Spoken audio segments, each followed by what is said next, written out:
You're listening to Comic Reflections. I'm Nicholas Prum. And I'm Jeff Barnhart. All right, we're going to open today with another nice block of Captain America comics. We've got Cap number 211, Nazi X. And it's written and illustrated by Jack Kirby. So you know it's going to be good. That's right. And it is. It's with a name glorious. like Schmuckers, you know it's good. Yeah. There are some great splash pages in there, and I was really impressed with. I don't know if I can explain the story at all, but it's please try. We read the earlier one with Arnim Zola. Yeah, and they're fighting the.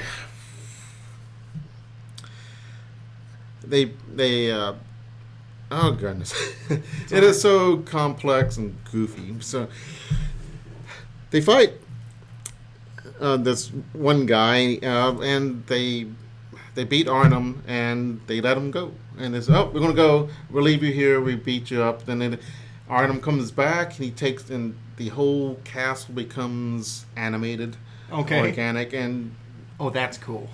Yeah, that's classic Kirby. And it was really cool. Yeah, there was some really great scenes in it, and it's psychedelic. Yeah, in a good way. Yeah, more Cap fighting Arnim Zola's genetically engineered monsters. Yeah. Oh, that's awesome. And we find out that it's all so we can bring, because they saved Hitler's brain, which is the name of a movie. Yeah, I know it's a movie. And they're going to put it in this super body with Captain America's face. Oh, that's right. He fights the body without a face. Cap does.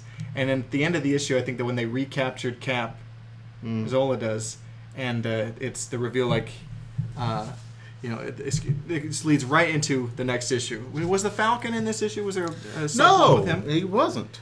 Oh, wait, you're leaving out a very important part. The Red Skull is in this. That's right. Agent 13 discovers some fella she's dealing with or trying to get information out of. Turns out to be the Red Skull in disguise. And so she hitches a ride with the Red Skull to go find Cap. Because the Red Skull wants to kill him, of course. The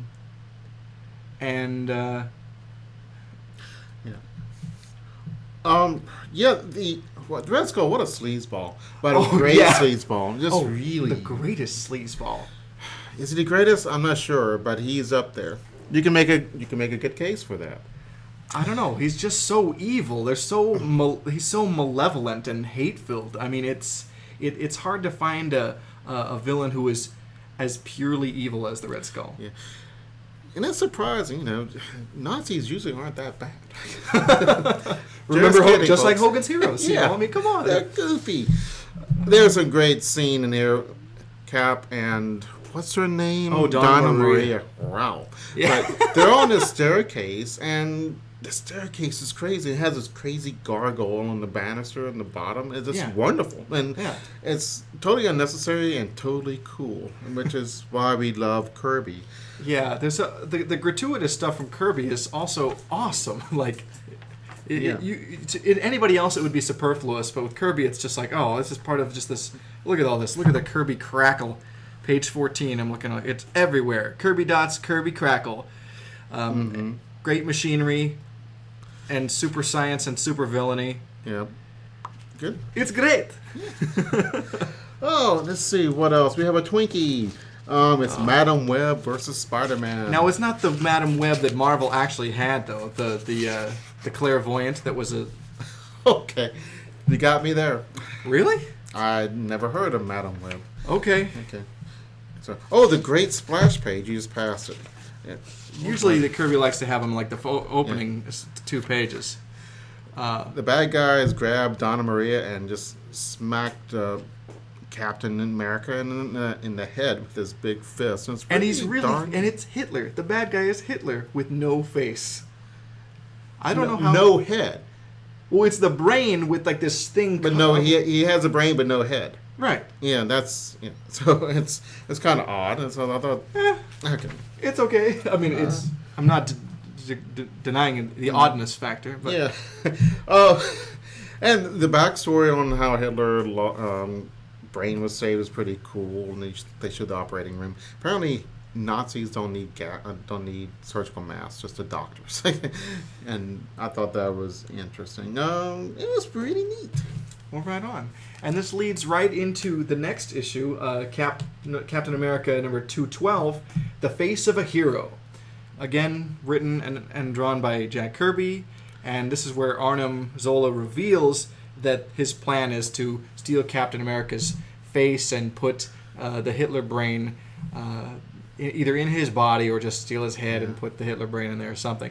But and to totally disgrace Captain America, to have Hitler, the Third Reich rise again and have him in the body of Cap. So it's fun reading these sequentially because they really do meld. It's like a nice. Kirby was a great storyteller. There's no. It's not like you're reading two different comic books. You're reading the same comic book, happen to be a different episode. Yeah, multi-parter, and I like that. And kind of, I may have messed up some of the action with the two. I'm not sure, but yeah, very well done.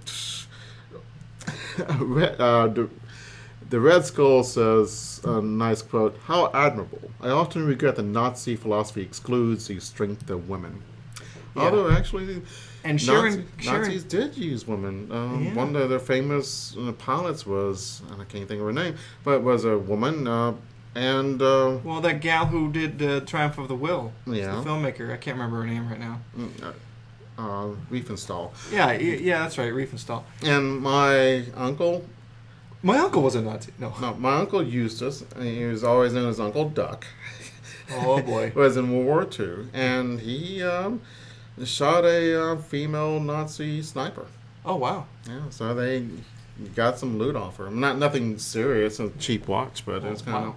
Yeah. Okay. So this stuff happens. Very nice. There is a great line in this book where Sharon has caught up with Sharon and the Red Skull have caught up with Cap, I think, and she's pulled a gun on the Red Skull, like she's gonna kill him, and he says only a Nazi could pull that trigger. Yeah. I thought that was like, man, the balls on this guy. He doesn't care. He's so evil. Yeah. Cap is blinded in this fight with some monster as Zola's castle is destroyed. Mm-hmm. But it's awesome. Oh, it's awesome. Yep. And it ends with, there's some great, Cap and Skull back and forth dialogue, just being evil and supremely good, and and then I think S.H.I.E.L.D. show up and rescue them as the castle's being destroyed, and Cap is blinded. And so that leads right into our next issue, which is kind of opens with fever dreams of Cap in World War II, and that's Captain America number 213. Yeah. Captain America has a crazy dream against Red Skull, beats up a lot of Nazis. Man, it's great. Yes, it is. Oh, and then he's attacked by the Perfect Killer. What's his name? Oh, I forgot this guy. He's like like Mr. Perfect or something.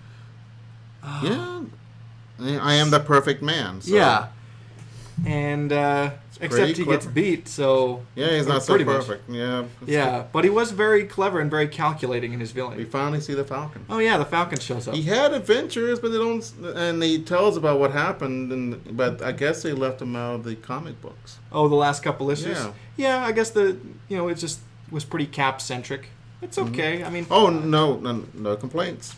I mean, the Falcon is great, and he gets some good action in here fighting against the Perfect Man. While he's blind. While Cap is blind. Mm-hmm. So Cap and the Falcon fight this guy, and then they capture him, and then they got to try and get some information out of him or something like that. Cap was, in the hospital when all this is going down. Really cool. Really fast-paced issue. You can always count on Kirby for a lot of action. Almost always. Yeah, and something astonishing was that we found on this issue was that Dr. Doom reads Crazy magazine. Oh, in another house ad. Yeah, I love house ads. I do too. And yeah, Crazy was Marvel's. It ran for a few years, but it was their attempt at doing Mad, You know, I mean, and they'd done other humor mags before. They had done Snafu. They had done Not Brand Ech, which was basically, which almost exclusively satirized the comics industry, mostly their own stuff. Really? Okay. Yeah. I never read any of their stuff. Not Brand Ech. No. It's really goofy. I mean, again, it's mostly parodies of Marvel comics, but then they'll do. I know they did Batman and Robin as Gnatman, and I can't remember what the Robin was called, and they parodied the Thunder Agents, and it was the Blunder Agents. But that was a pretty neat book. Yeah, there's a character named Cligger. I think he calls up the Perfect Man, and there's a what? His name is Cligger, and and he's and I thought he is Kirby ugly. Oh boy, he is. He looks like Egghead. Yeah. Egghead. And I was meaning the Marvel Comics villain Egghead, the Ant-Man villain Egghead. I have no idea. Oh well, maybe we'll come across him at some point. I'm excruciatingly painful that I don't know about this. Well, it's okay. It's a learning curve, Jeff. It's okay. Exactly. But before we go on, I just gotta say though, I think of the Cap and Red Skull dynamic as being one of those perfect hero and arch nemesis rivalries. I mean, like, it's Batman and Joker, it's Superman and Luthor, it's Captain America and the Red Skull. I mean, Spider-Man, it's kind of like, is it the Goblin or is it Doc Ock? You know, right. For me, it was always Doc Ock, but other people, swear by the Green Goblin. So I would think Green Goblin, but because he killed his woman. Doc Ock is not that. But the Green Goblin was gone for so many years. You know, and Doc Ock was an earlier villain. And the problem with comics is that they are a river, and when you go to one episode, there's this whole history and all that stuff. So Doc Ock might have been. 1972 might have been the person, but now 10 years later he may not be anywhere. So it's sort of some major Spider-Man villains, or some villains that start out like a big deal. They're a joke later. Mysterio and the Vulture. I will use them as prime examples. Even though I like them both. I saw a really nice one of the Vulture being this old man in a rest home. And and there's really, I think it's McFarlane or we may be thinking of different stories. Maybe so, or maybe I'm thinking the wrong person. But they're just really well done and interesting. Yeah. Yeah. Shield has lousy security. Yeah. Well, they need to sometimes to serve the plot. What would happen? Would you feel safer if Homeland Security was named Shield? People would think it would cooler, just like in the comics. Yeah. I'd rest easier, I think. Yeah. Especially if they had a helicopter. Yeah. The helicarrier, excuse me. Oh yeah, the Shield helicarrier. It was great in the movie Avengers. Yep.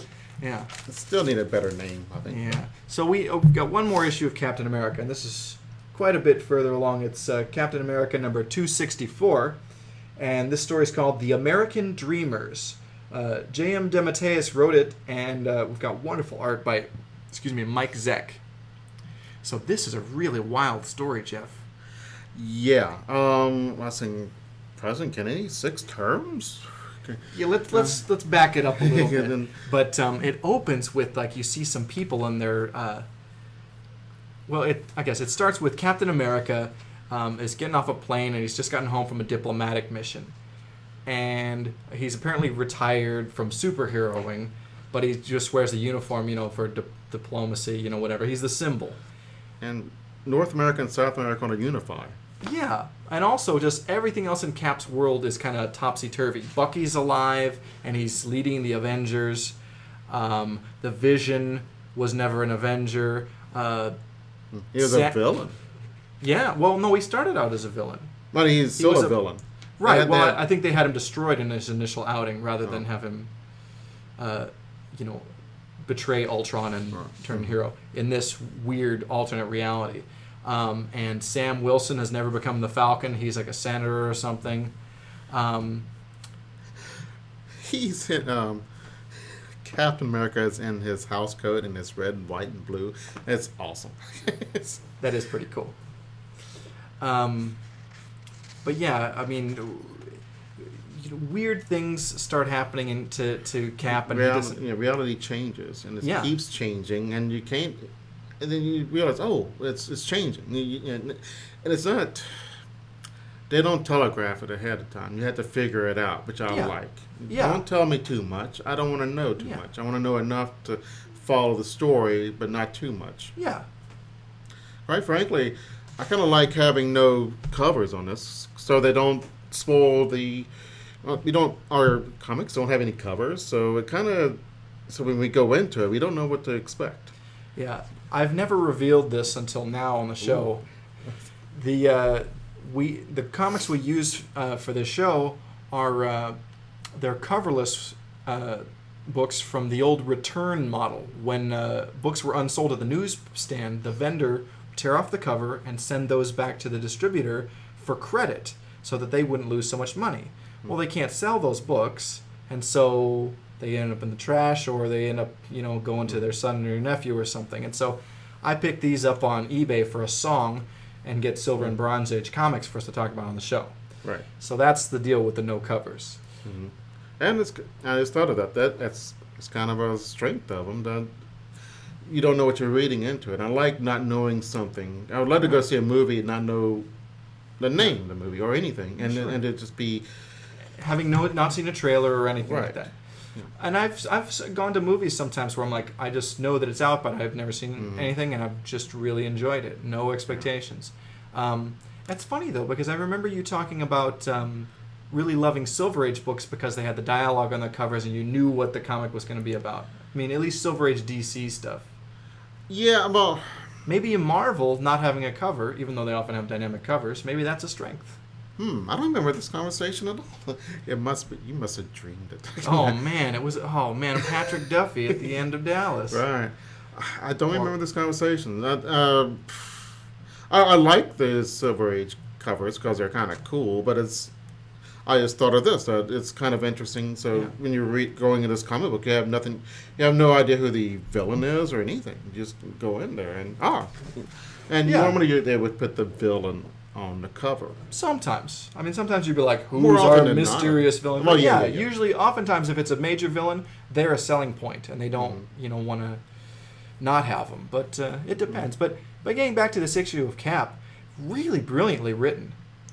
Yeah, very nicely done, and it changes constantly the world, and you see blacks being treated as slaves, and then they become kids. And everyone's a child, and he beats up these Nazis, and Nazis take over, and then he beats them up, and the Nazis turn into kids.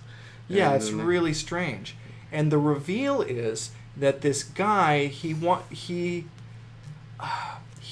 captured these psychics and using their psychic energy to manipulate reality because he wants to restore America to the good old days, whatever those are. Mm-hmm. And everyone that and each of these psychics, their minds, their own prejudices or their own worldview is manipulating the reality, and there's an inconsistency, and that's why reality keeps shifting in this story.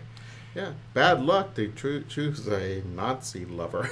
Yeah. Because this old lady wants the Third Reich to come again. And yeah, bad choice. And one of them's a racist, too. Yeah, and one's a kid. Yeah, so... But then the one person is good and loves Captain America and sees Cap as the symbol of what America really is about. And she's telling Cap it's all a dream come to this hotel and save them. And Cap does. Yeah. In case you're wondering. Yeah. So, but it's really great though because what what this story is saying is look, what America has to be inclusive of everyone. It cannot just be what a specific segment of the population feel it should be, or I wish it used to be the way it was, because usually things in America change for the better for people in general. Okay, this guy wants it to go back to an earlier time. Well, but it was still It was bad for, Yeah. 30s were a great time to be a Nazi, but not so good if you were Jewish or Freemason or gay or gypsy. And the 40s and 30s, 40s and 50s, you were going to be a white male, not so much if you're a black guy. And that's what this story is about. You know, it's like that this guy's, you know, rose-colored view of what America used to be is wrong. And I'm glad that, you know, Cap kicks his butt. Yep. So. Yeah. Twinkie alert. Oh, of course. Spider-Man's dream girl, who has no name, but their date is interrupted by these thugs. So Spider-Man comes back and saves the day with Hostess cupcakes, and saves the date. Yay! Yeah. Girlfriends would be a big draw. I mean, that would be a big thing if you're a superhero. Yeah. Girlfriends would be, you know, I can open a ketchup bottle for you. You know, Yeah. that would be a big part of life. And so, finding if you have superpowers, finding female or using your powers to pick up chicks. Is that what you're talking about? Yeah, there? exactly. I would. Yeah, I know I would. You'd be foolish not to. Yeah, I know I would. You know, even if I became a superhero, I would still use the powers to get girls. Yeah. But the thing is, if you're using your powers, maybe it brings the girls anyway, you know? Yeah. So, I don't know. That was decent. Not a bad issue. Yeah. So, we're taking a trip back to the Silver Age. Yay. With some Silver Age Superman. We've got Action Comics number 275. And the first story is The Menace of Red-Green Kryptonite. And I believe this art is either by Kurt Swan or Wayne Boring. Wayne Boring usually has these kind of Spock-like ears on people. Oh, this is Wayne Boring. But Brainiac comes to Earth to steal, copper? Aluminum. And he hits Superman with this. When Superman shows up to, stop him, he hits Superman with this ray that shoots a combination of red and green kryptonite at him. And with typically unpredictable results. Yeah, pretty darn cool. Yeah. It's super goofy, and I love how serious Superman is wearing these goofy hats. Yeah, let's back up. Superman, something happens to him, and he starts wearing all these different hats. Why does he wear the hats? And and it's a mystery, and you're told it's a mystery, so you're supposed to figure it out, and it's pretty cool. I love Brainiac. Brainiac is awesome. He's one of my favorite supervillains. If I went totally bald, I would have that weird electrode thing on his head. That'd be cool. Yeah. Would you get the pink shirt too, the polo? Yeah. Yeah. Why not? Let's go all out. I would not paint myself green, or not very often anyway. Yeah. Yeah. But apparently the pineal gland is part of is a vestigial third eye. Oh, Am I yeah. using the correct? Vestigial? Vestigial? Okay. Thank you. Yeah. I knew there was a reason I knew you. Okay. And so he has to wear a hat to hide the third eye. So he wears these goofball hats. Oh, he's hit by green-red kryptonite. Yeah. And he lets everyone think that he's gone nuts, and that's why he's wearing all these different hats. But it's just to hide this third eye. Yeah. Which is like, what's the big deal? Everyone knows red kryptonite does stuff to you. Right. Oh, well, you got a third the eye. problem is that... Oh, it's Clark Kent. Yeah, Clark Kent. What is Clark going to do? And he doesn't know how long it's going to last. Right. It might be a year. Well, so. Clark wears a hat at the Daily Planet. Right. I just think Superman didn't need to wear a hat. Yeah, but they saw Superman with a third eye that had everybody take their hat off. So that makes sense. Okay. So you gotta think like a supervillain, man. I'm sorry. But I mean, Brainiac didn't know what it was going to do to him. Right. But if Superman had seen a third eye in Superman, yeah, they would know that. So how does Superman beat Brainiac in the story, though? Oh, that's right. The third eye gives him even more heat vision, and so he's able to get through Brainiac's like a force field. So Superman can actually punch him, and he does. And that's about it. Yeah. Yay! Here's a force finger, and I'm not sure if that was. I couldn't. If that was weird or stupid. What? Oh, where Brainiac uses the force fingers to steal the aluminum? Or something, yeah. Well, it's just part of his, computer brain inventing stuff. Yeah, it works. It was okay. If the Green Lantern can have a ring that makes stuff, why can't Brainiac create, a force that does something I would have similar? named it something different, but yeah. Whatever. Okay. So we've got, as the backup story, we've got Supergirl in Ma and Pa Kent Adopt Supergirl. Pretty sure this is art by Jim Mooney. Mm-hmm. In fact, almost certainly. So yeah, I actually don't remember this story very well. What's the deal with this? It's an imaginary story, obviously. No, it's not imaginary. It's a dream. Oh, a dream. Yeah. My mistake. Okay. As we all know, Supergirl is an orphan, and she sees Mom and Pa Kent room in Superman's The Fortress of Solitude. Fortress of Solitude, which I love. I want to name my house Fortress of Solitude. But she's dreaming and says, oh, what if Mom and Pa Kent adopted me? And she goes to the orphanage, and she's moving things around like crazy, and there's these people going to adopt her, and says, oh no, I wanted a boy, not a girl. Come, how cruel can you be? But people are like that. Yeah. So we basically get the story of like Super Baby, Superboy, but it's Linda Lee instead of Clark. I think it's so funny. Instead of Crypto, she gets the super parrot. Yeah. I don't think we see Super Parrot again. No, I think mercifully this is his only appearance. Yeah, someone who draws a really awful Valentine's Day tour. Want to know why you don't make boys flip? It's mainly because you're such a drip. Ain't it the truth? Ha ha, anonymous. And draws a really ugly picture. Yeah. Man, there's no words for that cruelty. That's Lex Luthor cruel. No, Lex Luthor would not be that cruel. Actually, Lex kind of likes her, but she likes this other jerkwad. That's right. Lex Luthor in Smallville, he's kind of trying to romance Linda. He likes her, but of course, she likes the guy who's not nice. Mm-hmm.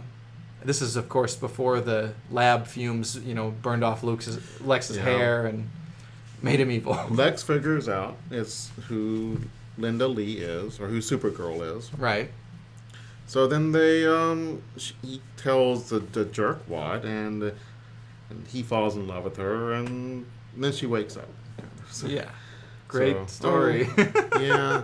I think she realizes that he knows, so he only likes her because she's Supergirl. Like, I only want a woman who can break my neck with her pinky. What? I never did see that. My superhero ex-girlfriend. Oh, my super ex-girlfriend? I didn't see it either. I heard it was bad. Was it? It's an interesting idea, but so we just talking about picking up chicks with your superpower, so there's downsides of that. Sure. Do they like me like me for myself, or my super wit, or super right. sense of humor? But then the question is, do I care? I got superpowers. Yeah. Why is that going to bother me? Right. So we've got Action Comics number 300, Superman Under the Red Sun. This is art by Kurt Swan. Yeah. This reminds me of the showdown between Luthor and Superman Superman 164, where they go to this planet so they can have a fair fight. It just kind of reminds me of that. Was that on Lexor? No, it's on this planet, and Luthor and Superman are fighting because Superman has no powers there. Oh, it's under a red sun. Oh, okay. Got it. Okay. And I love this. They should have named it Greatest Story Ever Told. That was kind of taken. I think it was a movie with Jesus. Remember him? Oh, yeah. Well, I stand my ground. No. Okay. But I'm being silly, but yeah, I love that story. That's one I need to read that one. I love that you went and looked that up, which one that is. Mm-hmm. That's awesome. Yeah, I don't do that often. It's post-apocalyptic Earth with Superman, and it's kind of neat. Stuff happens, and he's followed. Oh, What goodness. stuff happens? Let's start. Oh with the no! Okay, the Superman Revenge Squad the Revenge lures Squad. Superman into the far future, and what an interesting name is. Oh, that's right. They lure him into the far future. He uses the time barrier to travel to the future where the sun has turned red, and so he loses his powers and he's trapped in the future. Mm-hmm. That's awesome. Now I remember. Yeah, I love the names. I don't know. I'm kind of conflicted about if is the Superman Revenge Squad an awesome name or not. Could there be some like a Justin Bieber Revenge Squad? But it sounds There'd be like too many members of that squad. Yeah. But I think it's kind of cool, and it's a cool way to do like a random group of aliens and make it cool. Like, oh, it's the Superman Revenge Squad. Like it's an organization of guys who are like, oh, we've got all these plans to. It's kind of pre-Hydra then. It's kind of a proto-Hydra. Yeah, I mean, it was a long time before DC did those things, like other than like mob guys. Mm-hmm. I don't think it was until I want to say the 70s when they came up with Cobra, the terrorist organization. Mm-hmm. Yeah, they're angry. Not to be confused with the Cobra from G.I. Joe. They're angry at Superman because he prevents them from invading peaceful planets, which is kind of sneaky of them. Here's the thing: if you're invading a peaceful planet and somebody stops you, isn't it kind of your fault? You would think, but Yeah. No. So, but let's talk about this story. Yeah, It's a good one. This is classic. Yeah. And he goes back and he finds a telepathic history on. And it's got this cool helmet. I would wear this helmet. It's like how... It looks like a teapot with electrodes. Yeah, it's cool. it's kind orange. of Orange, yeah. Reddish orange or something, yeah. Yeah. Really cool. Earth was abandoned because water became too expensive. They had armed guards on the water. Man, that was cool. What else? Oh, and then they see Mexer's Pitalik, and you see Perry White. They're robots left behind, which I'm not sure why they were left behind. Because they didn't need them. Oh, Because when people were still on Earth, they had like an annual Superman parade, and they had these androids of Mxyzptlk, Jimmy, Perry, Supergirl, Lex, Lois, and I think a few other people. But now they're kind of like moving memorials for Superman. Yeah. It's also kind of like, remember that Ray Bradbury story in The Martian Chronicles where the robots were like, the guy built the robot duplicates of his family after they died. Oh, yeah. And then when he left Mars, they stayed there and stuff. It reminds me of that. Yeah, all those stories are sad. But that's such a beautiful book, though. Oh, Bradbury is great. We got lots of cool creatures. The seas receded, so the creatures became land creatures. Like there's this inflatable balloon creatures, and you got these land whales, which I really like. Yeah. And tigers and laser eagles with lasers in their eyes. Yeah, like really weird stuff. But it's the Silver Age. Yeah. I did not know that. Love it.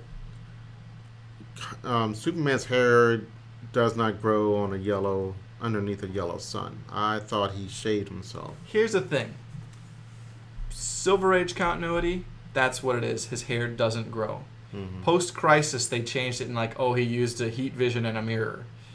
But yeah, I thought that was cool, and because you would think if his hair doesn't grow, how come he's not bald?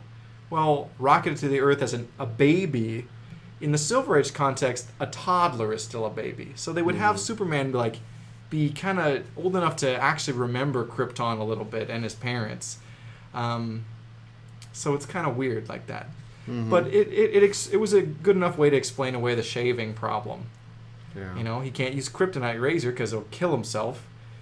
Kind Kind of. Eesh. Okay. I've had people seen also where they use the excuse of the Supermanium metal or something, or a metal from the craft that he was, from Krypton. He could scrape it off with that because it was Kryptonian, and so he could use it. But anyway, Superman finds a tiny.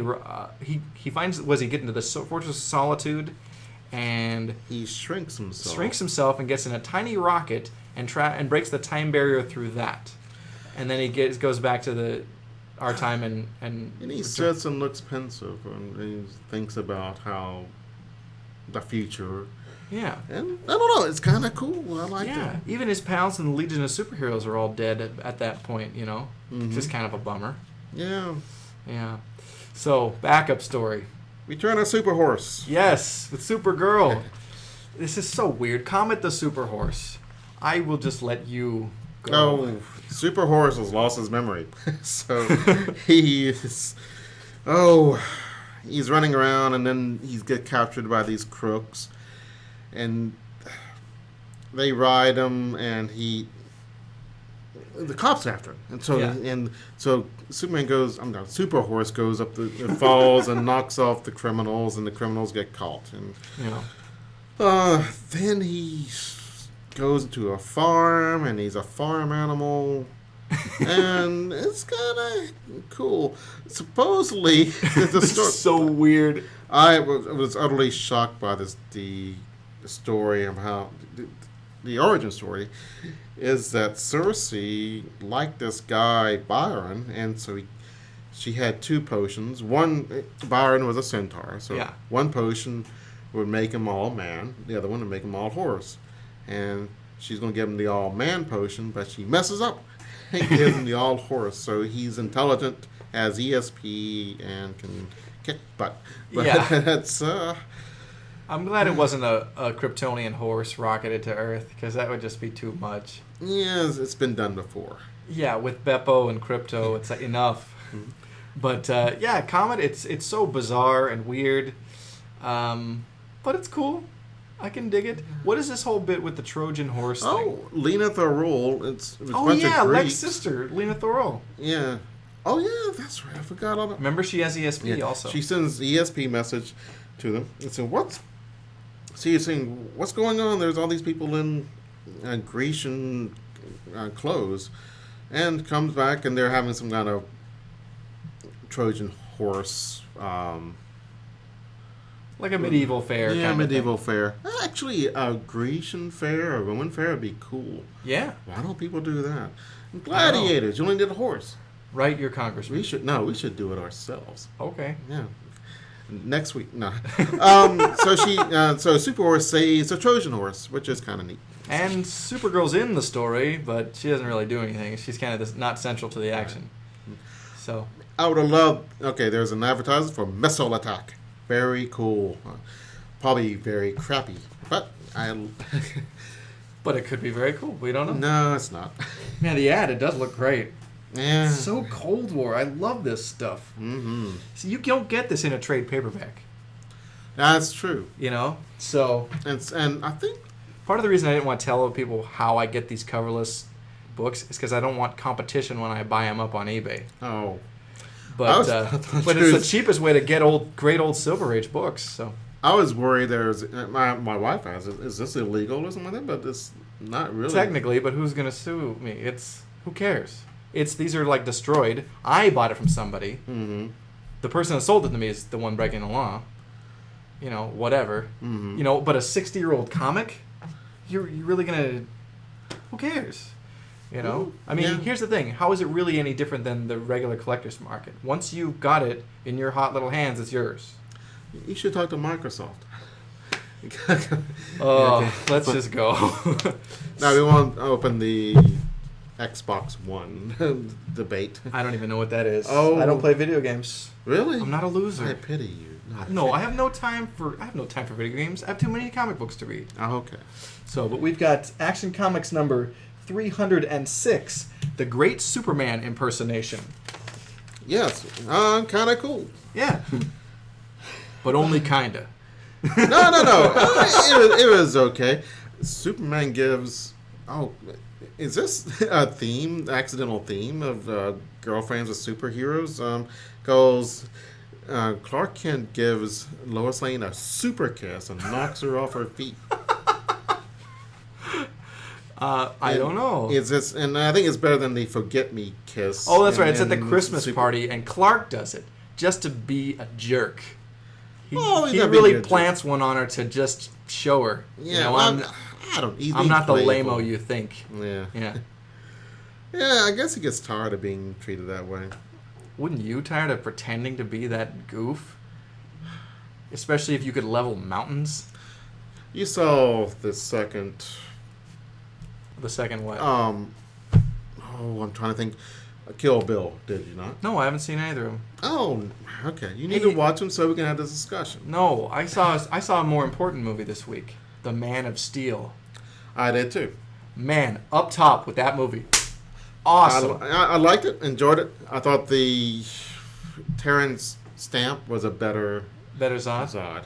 Here's the thing. I wish Terrence Stamp took second takes in some of those scenes because he says Zot instead of Zod, it seems, all the time. He speaks a little too softly. An accent. Well, but it's like a break. He's from Krypton. Here's the thing. Terrence Stamp is an actor, okay, a great actor. Uh-huh. But there's a lot of scenes it's like, why do they only do... It seems like they only did one take. It's like, can you do another one where he enunciates or speaks up? You know? No. But Terrence Stamp is great as Zod. And Michael Shannon, I feel I will grow to like his Zod as I watch that movie more. But I thought Man of Steel was awesome. And I thought Henry Cavill, I thought he did a great job. Who is almost as handsome as me, was a great Superman. I thought Lawrence Fishburne was a great Perry White. Yeah. I am disappointed there was no Jimmy Olsen. Because maybe Jimmy will be in the next one. Yes. Lois Lane, pretty cool. Yeah, I like Amy Adams. She's a great actress. Yeah, I'm not a huge. Pa Kent was played by that Kevin Costner, and I don't like him. But I think he's good. And what's the Diane? Was it Diane Lane as Ma Kent? I'm trying to remember her actual Martha Kent. Excuse me. Mm-hmm. She is quite good. The cast was great. Mm-hmm.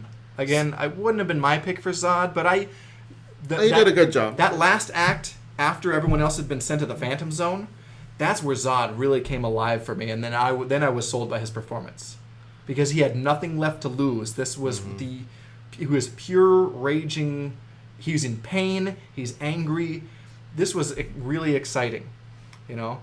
And with the choice that Superman had to make, because there was no other way he was going to stop Zod. Are you shocked that Superman kills? I was surprised, but this instance was justified.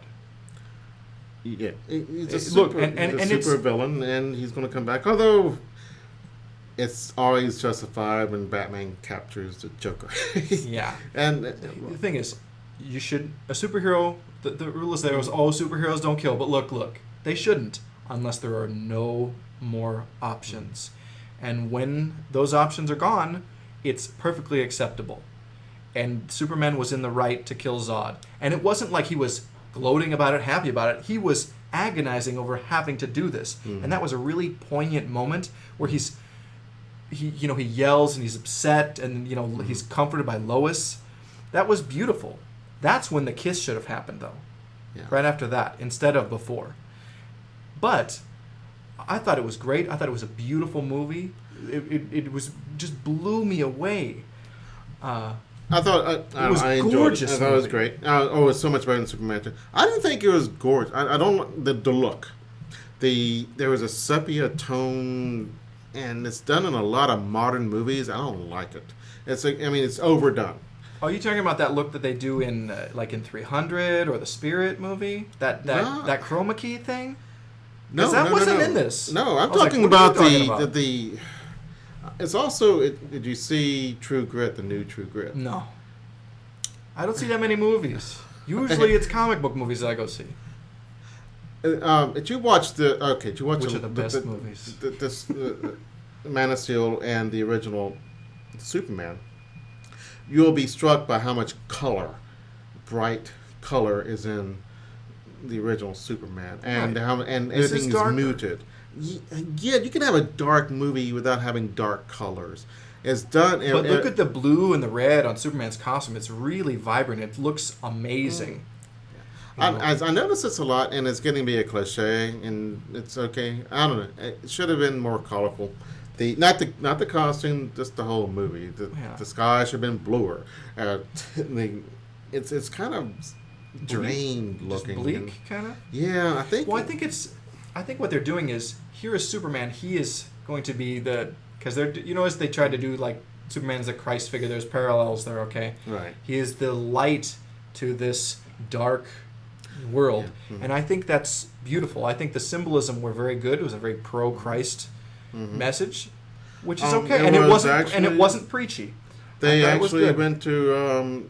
I think they sent out letters to churches saying, "Hey, this is going to be Superman is an I don't know what you call analogy or Analogous to Christ." And the movie was very biblical in scale and in the stakes and consequences. I mean, people are complaining also a lot about the collateral damages, like how much Smallville is destroyed and how much of Metropolis is just destroyed, and that Superman's not, diverting the battle away. But I mean, that's very he's fighting himself times 8 or 10 or how many, there's a so he's barely staying alive. Well, yeah, I mean, and Superman doesn't know how to fight. These are all trained warriors.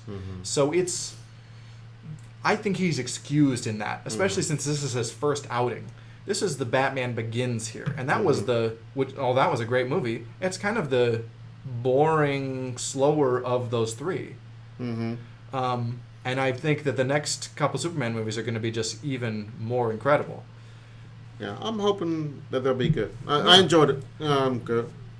Joe Bob says, go for it. Yeah, Joe Bob Briggs. Yeah, I love him. So. Yeah, I didn't realize for a long time that he was playing a character.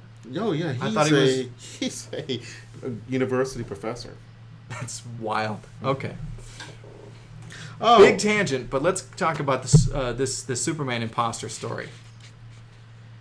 Yeah, Superman, gives Lois a kiss. So he's Clark Kent, and Clark Kent drives home, and he's knocked off the road by these spies who want to take him to El Samado, which is another made-up country. Yeah. El Samado. Yeah, I guess Mission Impossible happened there a lot. Oh, okay. Did you ever watch Mission Impossible? I saw the revival from the late 80s. No, it's not Mission. Sorry. But it's a little before my time. I'm not getting. I know but in the TV show they would do this impossible mission, and it was always good, very intelligently done, and you think something go wrong, but everything went right, and it's awesomely done. But there's always on these fictitious South American countries because they don't want to make the real ones mad, right? Because they want to syndicate it and send it over there someday. But here's the thing. Sorry, I haven't seen that. I'm only 31, Jeff. Well, sorry, kids today. Yeah. So they capture Clark Kent because he looks kind of like Superman. Go figure. And so they're going to dress him like Superman, and then have him protect the president, and then they're going to be able to kill the president because the president thinks, "Oh, I'm safe, got Superman here, so it's going to be easier to kill." But wait. Yeah, too bad they got the Man of Steel himself. It's very well done, nice, pretty cool. Yeah. I kind of got bored with this story, to be honest. Really? A bit. But, I mean, it's clever, the twists and turns. The villain is smart. Yeah. And sometimes he outsmarts Superman. Oh. But Superman wins. So. Yeah. Because he's even smarter. Yeah. It's pretty clever. So we have another Supergirl backup story in here. Art again by Jim Mooney. And what's called The Maid of Doom. I love the splash panel as like Superman sending Supergirl into the Phantom Zone. Cool. Yeah. Oh, I love the Phantom Zone. I love that whole concept. Yeah, I wish we had a Phantom Zone. Me too. Man. Maid. no one ever uses the word maid unless it's somebody cleaning your room. Right. It's kind of an archaic term. Oh, this story has Streaky the Super Cat and Crypto. Do you want to talk about this story? Well, Supergirl is on a UN mission to. There's these 3 planets that are fighting each other. So she sends these little. Looks like bullets, but they have peace terms. Okay. So, but one of the planets fools her into thinking she kills super beings. So she finally figures out. Oh, well. So So she has to ask Superman to send her in the Phantom Zone. Right. Because she ends up accidentally kills Crypto and Streaky and Mixius Pitalik. Mm-hmm. Which would be a shame. It's weird to see this panel of like the dead Mixius Pitalik. It's kind of creepy. Yeah, you feel sad. Oh, poor Mix.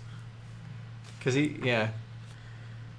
Oh, we get a couple brief cameos by Brainiac 5 and Mon-El of the Legion of Superheroes, which is awesome. Just because anytime the Legion is around, I'm happy.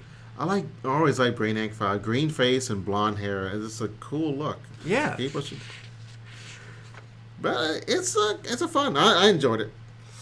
Goofy villains. Yeah. Super and fun. Comet is in the story. But yeah, what was the plot? It was all a fake. She they were really figured robots. it out.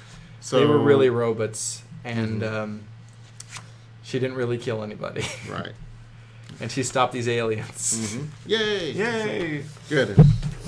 So we've got our second part of our survey of the Arak Son of Thunder series. And we've got Arak number 18, Death Upon a Horn of Gold, written by Roy Thomas, with art by Adrian Gonzalez and Alfredo Alcala. Yeah, pretty cool.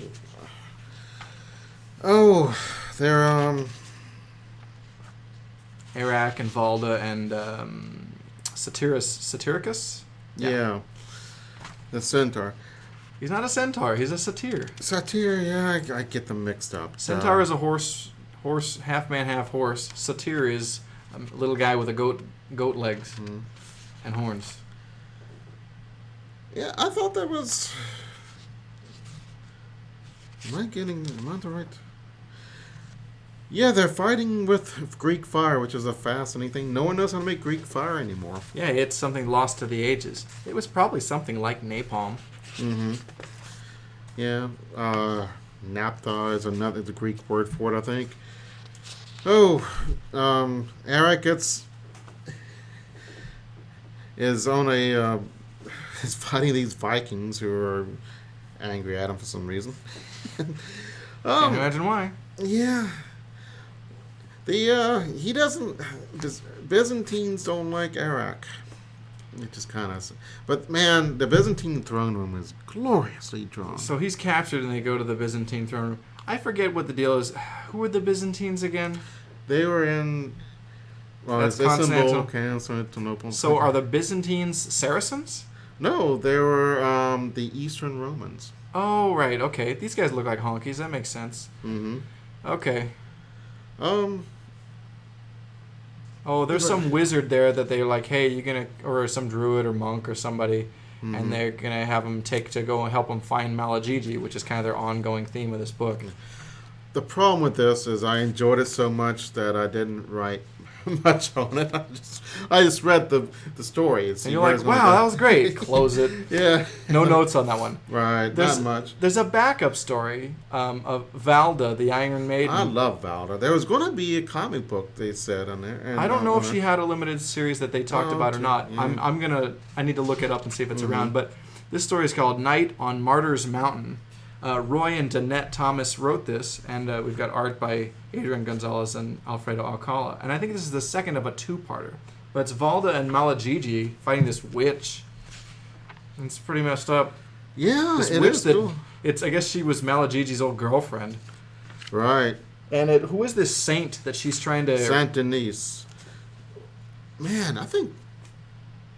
I don't know why that sounds very, very familiar.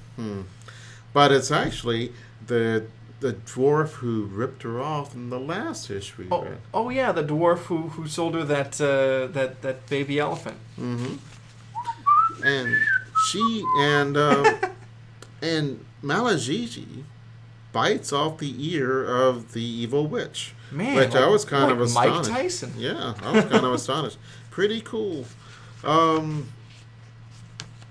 and this is where we get gargoyles, because they have these evil creatures with demons with her, and they turn to stone. Yeah. And it's a pretty cool picture of her getting a knife stuck into her. It's kind of, wow. You don't never see much of that in comic books of the time, as someone getting stabbed. stabbed. I mean, stabbed so directly. I don't know. It's kind of surprising. Here's the thing. In the Golden Age, you saw it plenty. Mm-hmm. In the Silver Age, absolutely not. And this is the early 80s. Code restrictions have definitely loosened up. You can have somebody get stabbed as long as you're not just like, well, a female as being stabbed too. You don't see Yeah. you don't see many women dying until later on, and yeah. Unless they're evil, then it's okay. yeah, well, she was evil, so Yeah. so it's fine. yeah. So we have Arak number 46, and this is great. It's called The Road to Valhalla. Roy and Danette Thomas wrote it, and we've got great art by the late Tony DeZuniga. There's it's a few page framing story. He's on a ship with some people, and then he tells this story of battling, like back when he's in the north with the Vikings, battling a rival tribe and going to Asgard and meeting like Odin and Valkyries and stuff. And this is a rad story. Yeah. He fights Thor, who is really named Thunar. Yeah, they changed a lot of the names, but I think there's a lot of variation on the Norse names. About. Yeah. Really cool fight over this big whale. A beached whale these guys were going to eat, and that's where the whole fight started. Mm-hmm. And they fought to the last man, and Arak was the last one alive. And then a Valkyrie comes to take him up to Asgard, which is awesome. Very nicely drawn. The Valkyrie is cool looking. The Thor meets Asgard looks cool. Odin looks great. Yeah. He meets all the Asgardian gods, and it's pretty rad. Mm-hmm. You can't help comparing it to the mighty Thor. And the Marvel Comics Asgard, this Odin is it's almost identical to the Marvel Comics Odin. Mm-hmm. So, and I think the characterization for a lot of them is pretty spot on. Yeah. Loki has a less silly hat than he does in the Marvel Comics. I think. I mean, they toned down his horned hat into something else eventually, but yeah, pretty neat. Nice fight between, Thunar or Thor gets angry that Arak says he's the son of a god. So they get into a fight and they bash each other. Then, well, it's not just any god. He's the son of the thunder god of his people. Right. So he's like, well, I'm the only one. So Arak with his tomahawk and Thor with mighty Mjolnir, they do battle, and it's awesome.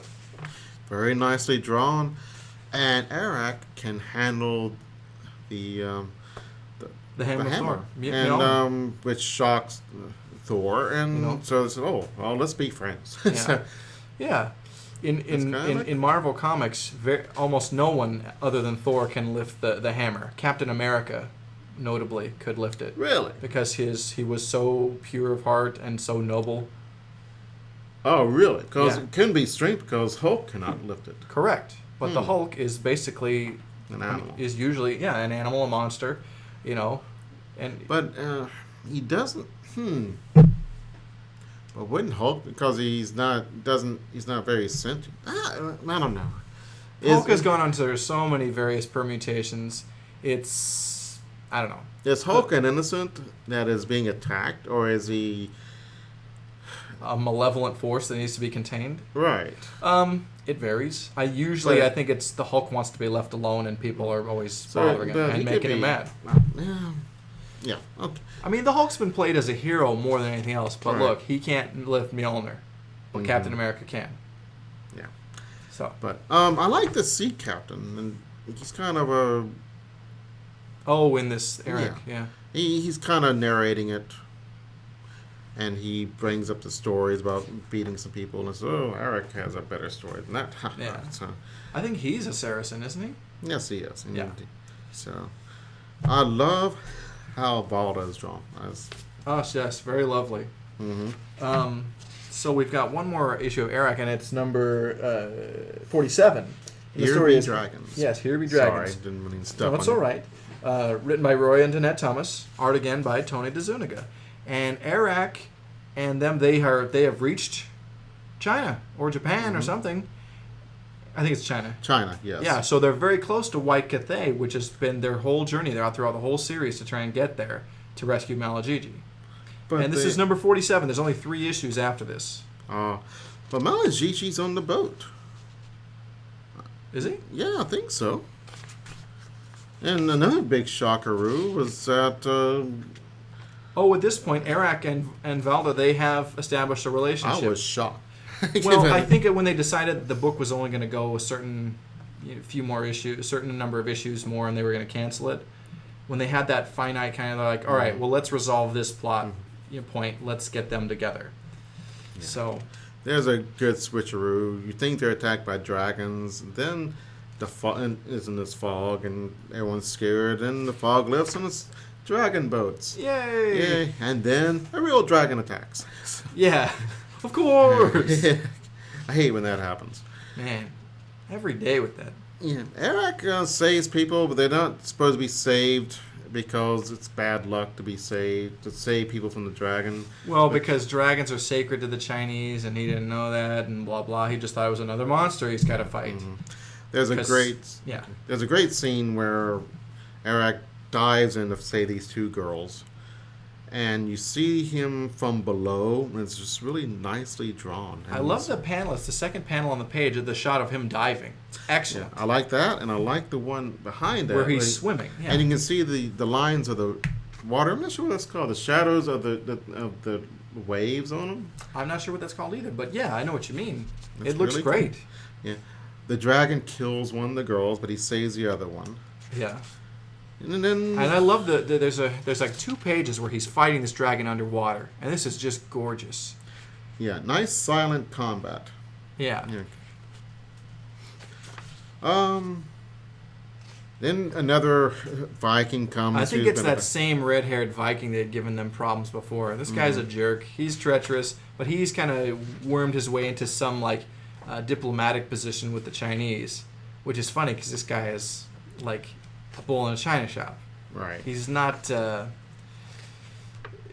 subtle. Yeah. He ticks off the Chinese by saying, "Oh, we'll kill that dragon." What? That's like going to the Hindus. Oh, we'll kill that cow for you. Yeah. You know. Mm-hmm. But nice scene with Arak and Balda. Yeah. And here comes a Chinese woman comes up in armor. It's Mulan. Oh man. Does she have her little pet Eddie Murphy dinosaur or whatever with her? Man, that got old. So, I didn't like Mulan that much. I don't think I saw it in its entirety. You know, because I'm like, I watch animation if it's superheroes, but I don't care about Disney stuff. I'm not a child. You know. Okay. You know. This next, and saying that next is Batman. As Jeff mocks me with his laughter. Oh, I'm sorry. No, it's okay. We've got Batman number 279. This is The Mad Hatter Goes Straight. Written by David V. Reed. Terrific art by Rich Buckler. And inked by Vince Coletta. Who some people don't like, but I do. So, I don't know why people don't like Vince Coletta's inks. I think they're really nice. I don't know enough to know if I like the inks or not. This picture's pretty. Okay, that's all I know. When you see the shadows, the shading that gives musculature, or like the dark parts of a face that gives some contours and stuff, and the outlines of things, that's the inking. Okay. But there's a way to tell if that looks good or not. Mm-hmm. There is. I'll have to look into this more often. Yeah. Maybe I should before I get on a podcast about comics. It's okay. Again, learning curve. Mad Hatter is the villain here. He is Now, this is the goofy. imposter Mad Hatter, the one that's obsessed with hats, not the. This guy says he's Jervis Tetch, but it's not the real Jervis Tetch. It's Okay. the original Jervis Tetch, the one who used the mind control stuff and who was very Alice in Wonderland themed. That one came out in the Golden Age. This guy surfaces, and then years later, this guy was killed by the original Mad Hatter. Oh, okay. And this is the version that you saw on the Batman television show from the 60s. Mm-hmm. When they used him twice on that, too. Not just one two-parter, but a couple of. Was it Burgess Meredith? No. No, it was. No, it was. I know who it is, and I can't think of his name. Oh, It's okay. Sigh. To the internet later. Yeah. Mm-hmm. David Wayne, that's his name. He was on one of my favorite shows, Ellery Queen. Ellery Queen. I've heard of it. Cool show. When you say David Wayne, I was thinking the singer from Metal Church, who's dead now. But All right. Ellery Queen was kind of cool. It's set in the 40s or 30s, and there'd be this mystery. does it Ellery take place Queen in a gay bar? Why is it? Is that the guy's name, Ellery Yeah. Queen? Oh, okay. He's been around since the 30s. Oh, okay. So, and he'll be okay. Then at the very end of the show, he's like, "Well, could have been this guy, or it could have been the woman, or what about the maid?" And then he'll turn to the pic. Then he'll turn to the camera and says, "What do you think?" And it's always oh my a gosh, shock. and that's become like a television cliche. Yeah. I've seen parodies of that. Oh man, that's awesome. Okay, so here's the thing: the Batman story. The Mad Hatter is bored with crime, and so he decides he's gonna turn hero. Except, Yeah, but he's a heroic, and he's doing heroic things, and all of a sudden, oh, let me commit a crime, and it's yeah, he does something good, but then just use it as an opportunity to steal. It's similar when the Riddler tried to stop using riddles, but then he was using riddles anyway. Yeah. So it's just in their system; they can't get it out. Yeah. So yeah, the Mad Hatter thinks he's going to be sheriff, or whatever. He's hats. He's cowboy hats, pith helmet in this. I had a pith helmet; they were great. Never wore it. And Dr. Livingston. a firefighter helmet and a artist beret, and Oh yeah. yeah, it was fun. Not great. I don't like his mustache. It's a little bit too much, but it looks like the mustache in the Batman show. So then it gets true to form. Right. Yeah. So yeah, this is an okay story. Batman asks, he's wearing the chef's hat. And says, "That's a pastry chef's hat." Only Batman would know. Well, and yeah, because the Mad Hatter's throw this meat cleaver at him. It's like, come on, man. That's not even a butcher's thing. Right. I don't know where he's going with that, but No, he's supposed to be a chef's hat, and then he's got a cleaver. So yeah, it's like, the come on, be consistent. I think that's what Batman's saying. But yeah. well, no, you're not. Yeah, something like that. Yeah. Or you're not a real chef or whatever. yeah. How does he beat him again? He just beats him Beats up. the crap out of him. Yeah, that's kind of how Batman wins, especially like when his quote unquote supervillains are just guys with a weird gimmick. He just kicks the crap out of him. That's how they beat he him. figures out how to lure a man because this guy's running and he's throwing his hat into the ring and he's going to pass the hat around. Oh right, so. to raise this other guy's running for office and he's going to try and raise money for the campaign. That's right. Okay. Now here's something important. A word about the fight of the century. Oh, Muhammad Ali versus Superman. let me pause for a second. This is the final page of the comic. It's the publishorial by Jeanette Kahn, who had at this point taken over as publisher of DC Comics within a couple years of this. And yes, they're putting out in the Treasury edition the Superman versus Muhammad Ali. I would like to look at it, but what surprised me was they had celebrities there, and they got permission for the celebrity to use the celebrity likenesses. They have people like Frank Sinatra, Sonny and Cher, Lucille Ball, Pele, Kurt Vonnegut, Johnny Carson, and President Carter. Kurt Vonnegut's in that? Yeah. I have to read it now because Vonnegut's one of my top heroes. I saw Sinatra there now too, but Yeah. these are Well, that's why, because in comics you usually see someone who's a pastiche of a celebrity and not them. kind of looks like him. You know Yeah. who it's supposed to be, but Yeah. With certain exceptions where they purposely use that person, they've approached them for some reason to do them in a comic, like the Spider-Man and Saturday Night Live thing. Right. But usually it's you know who it's supposed to be, but it's not them. Right. Like Goody Rickles instead of Don Rickles. Yeah, I was just reading about that in the Jack Kirby Collector magazine. I was disappointed. I think I got them somewhere, maybe. But, yeah? So, I don't know. It was just... It's okay. It's all right. I don't know. The greatest thing ever happened... I mean, you ever seen the advertisement? The greatest thing ever happened in comics is coming. And it has... Don Rickles with Superman and Guardian holding his picture. Oh, I love the Guardian. Yeah. No, I haven't not seen that house ad. Yeah. Oh, man. Yeah, but I'm sure I'll come across it at some point. Mm-hmm. Maybe I'll need to read it again. Yeah. But some good. Speaking of movies earlier. Yeah. So you were not offended by? Oh no, Island of Purple Mist. We've got another Batman issue. I mean, you can talk whatever you were going to say. No. We will do this.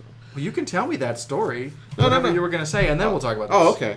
You're talking about the Man of Steel? No, we're talking about... Iron Man 3? And you were not offended. But I was not offended. You know why? Because, honestly, the Mandarin is... Spoiler alert. The movie's been out for like 2 months. So, still. Okay. Yes, it was revealed that the Mandarin wasn't really the Mandarin, that he was just an actor. Okay. Actually, I thought it was clever. And you know what? I'm like... It was a good movie, a great story. Mm-hmm. And the fact that, I didn't see Mandarin and his 10 rings fighting Iron Man, what are some big epic battle? There was so much battle in that movie, it didn't matter. And also, I'm like, I'm not the biggest Mandarin fan. So I wasn't like, I didn't feel cheated by that. Mm-hmm. It was, granted, you could see that as a cheat, but it was a clever cheat. And I love cleverness, and I like Ben Kingsley. I thought it was funny. It lent a little humor to what would have been an otherwise really dark movie. You're right about that. Mm-hmm. I'm not a huge Iron Man fan. I mean, I like Iron Man, but I'm not a follower of the comic books. Do you have any coming? Yeah, we'll have some coming up. I mean, I'm not a huge Iron Man comics guy. I mean, they're good. Don't get me wrong. I'm thinking, okay, say you're an Iron Man fan. You might feel differently. I mean, that is his ultimate arch nemesis. If the Joker had turned out to be a goofball actor, Brainiac or Lex Luthor turned out to be a goofball actor, what would you think then? Or the Red Skull? Or the Red Skull? I think it would be... I think I might have a reason to be upset. Mm-hmm. But I don't think even... Okay, granted, Iron Man doesn't have a great rogues gallery. He really doesn't. He doesn't. No. And maybe the Mandarin... And sure, the Mandarin is his ultimate nemesis. That's his arch enemy. Definitely. Mm-hmm. But who cares? Nobody cares about the Mandarin. Mm-hmm. He is... I mean, even among the major Marvel villains, the big guns, he is still second string. Or third. Yeah. I mean, and we're talking the major, Doctor Doom, runs a country or is, a really big deal type of villains. Nobody really cares about the Mandarin. I care. No. No, I enjoy the stories about the Mandarin, and that's in there. I can see that the PC problem there. Yeah, I mean, he's so dated. He's so like a yellow menace. Like you couldn't do the Mandarin the way he's been traditionally represented. Mm-hmm. So the fact that they did this, I was surprisingly cool with it. Okay, I'm surprised with it. So but I don't have a horse in this race, so it doesn't matter to me. But I guess I didn't either, and that was the thing. If I was just, oh man, I wanted to see all 10, power rings and doing all that stuff. Cool, but well, that's the problem with comic book movies. You have two audiences. One very small and very loud, the comic book lovers. Yeah. And then you have the one that's fairly quiet and very large, everybody else. Right. And to please both is going to be very difficult. Oh man, the people who are just like screaming in anger about Man of Steel, I'm just like, what are you really complaining about? Like, it's a beautiful movie, and it's it's so much better than Superman Returns. I don't know what. Yeah, I mean this movie got everything that was wrong about Superman Returns was done like 1,000 times better in Man of Steel. I do think the original Superman. I prefer the way they introduced Superman into the world. Where he rescued that scene where he rescues Lois from the helicopter.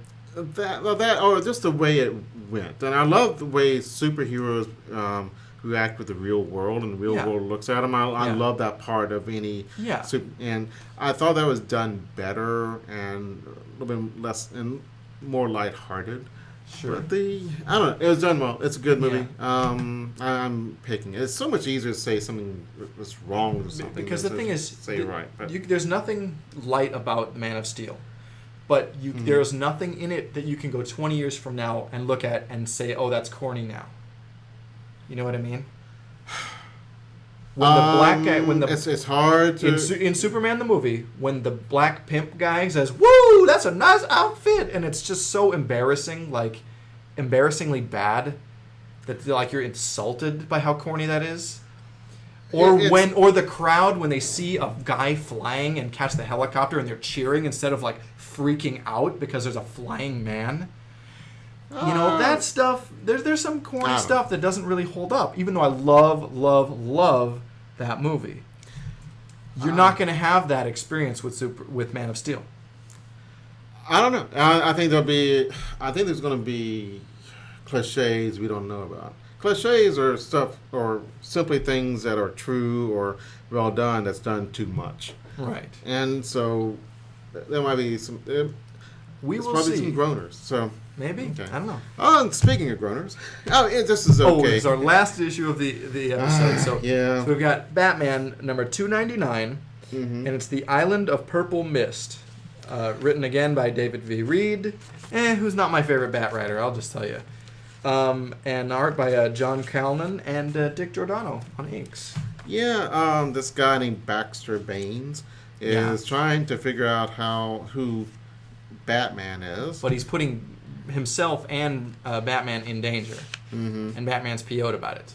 He's giving out these false clues. Right. He's like a millionaire. He's actually a friend of Bruce's. I'm not sure why. I don't know. I really didn't understand some of what was going on, so I might be stupid or something. No. But he's got his cool Baxter Baines outfit. Yeah, he's just got this purple cowl. It's kind of silly. Oh, I would love to have that. But Superman Batman gets him back by giving out a clue that his initials are BB. So Baxter Baines is suspect number one for being Batman. So he's got to go in hiding, and then Batman can protect him and flush out all the bad guys who are going to try and kill him, which is really smart. I thought it was clever. And clever is the greatest. Is my favorite attributes. Yeah. So it's an okay issue. It's not my favorite. It's nothing to write. Like, there's a priestess in here. And oh, yeah. I'm going to look up and using psychotropic drugs. Of course. And I was going to look this up. It's called The Old Man in the Mountain, where they use hashish. And this is where the word assassin comes from, hashish. Does it? I did not know that. Yeah, it's and I can't think of the guy's name. This is the second time, and I forgot to look him up. Well, let's just make it up. We'll just say it was Jorge Rodriguez, who was the alter ego that has nothing to do with being Latino or Hispanic. It's just a name that I just made up out of a hat. Oh, okay. For no reason. But one of the stories is that... And Jorge is the alter ego. I just who was it? Oh, I think it was Jorge Rodriguez. Yeah. You know. And there's a visitor and saying, well, how good are your troops? And he simply points to this guy to jump off the wall, and he jumps off to his death. And that happened in real life. Oh, at least supposedly. So, and pretty cool. But they sent sleeper agents in and killed the crap out of him. But how Ashish comes in is they would feed him. Get him stoned first, and then they'd wake up and they'd be in this room full of women and food and drink, and they'd have a great time. Oh, you've been shown heaven, so if you do what we tell you to do, you'll see heaven again. So Okie dokie. Yep, works for me. Well, okay. This is why I work the library. So what was that subplot with the hashish or where the high priestess in this story? He was really looking for him, but Batman was actually looking for this evil group of assassins, but Baxter Bane was getting away, so he used Baxter Bane as a target for them, and the assassins chased after Baxter Bane, and Batman chased after them and set their island on fire, and that was about it. Well, okay. A nice looking villainess, though. Yeah. Has a big X. They never have these like dumpy looking chicks. They always have foxy girls, whether they're good or evil. They always got to be foxy. I noticed. I'm not going to complain about that. So, yeah. I think that's that for this week. Yeah, very nice. We are on a different microphone. I'm hoping it makes me sound smarter. Well, or at least more clear. Mm-hmm. So, there's one thing you told me that was remarkable, that we have someone in Indonesia listening to us. Is that? I've got analytics for on YouTube for who listens to the show, and yes, there's people even in Indonesia who listen to the show. So right on. Why don't we ask them to comment and tell us about themselves? The expectation is that if they like and enjoy this, that they would comment anyway. But yes, you can drop us a line at comic.reflections@gmail.com with anything. Insult us, tell us what you enjoy, whatever. Let us know if you want us to use your real name. And if you don't want us to use your name, then we won't. Okay.